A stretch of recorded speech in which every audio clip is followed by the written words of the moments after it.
A common question that we get from members is, on a sectional chart, how do you know if the number that's depicted is an AGL or MSL? And is there any quick memory aids to know the difference? As far as the memory aids go, the short answer is no, because the concept of AGL and MSL is depicted in several different contexts. Let's look at some actual FAA test questions from the test to clear this thing up once and for all.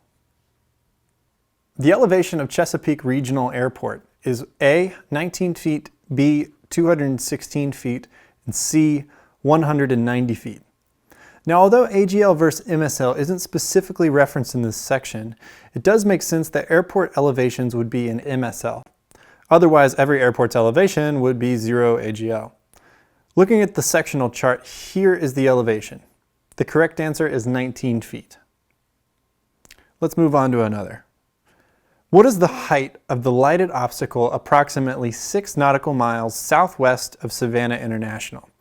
Is it A, 1,548 MSL, B, 1,534 MSL, or C, 1,548 AGL? On sectional charts, obstacle heights are given in both AGL and MSL.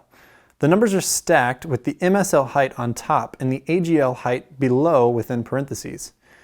If you think about it, the larger of the two numbers will always be MSL, so there's one little hint to help you remember which is which. We can identify the lighted tower by the lightning bolt symbol. The chart indicates that it's 1,548 feet MSL or 1,534 feet AGL. The FAA tries to trick you up a little bit with this one. All three answers have valid numbers, so for the correct one, it comes down to whether it's AGL versus MSL.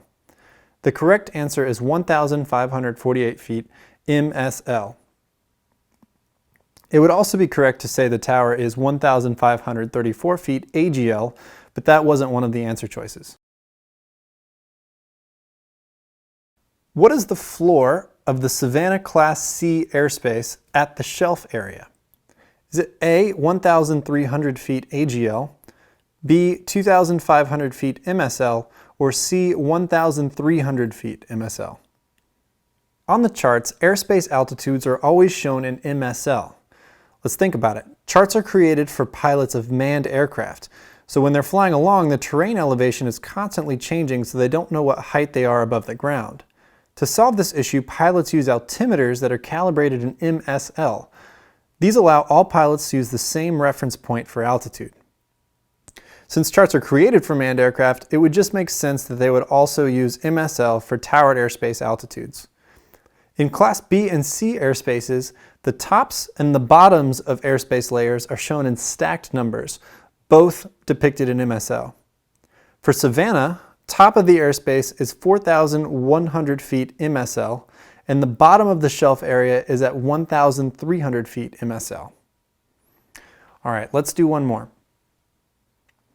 Class G and E airspaces are the exceptions to the previous rule about airspaces being shown in MSL. Class G starts at the surface and generally goes up to either 700 or 1,200 feet AGL. This follows the terrain contours, so it's always measured in AGL.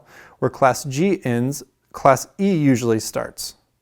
So here's a test question. What is the floor of controlled airspace over the Statesboro Bullock County Airport?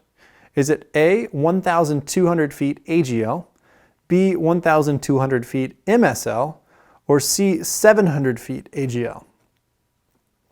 First, recall that the Class G airspace is uncontrolled and Class E is controlled. So the question asks, where does the Class E start?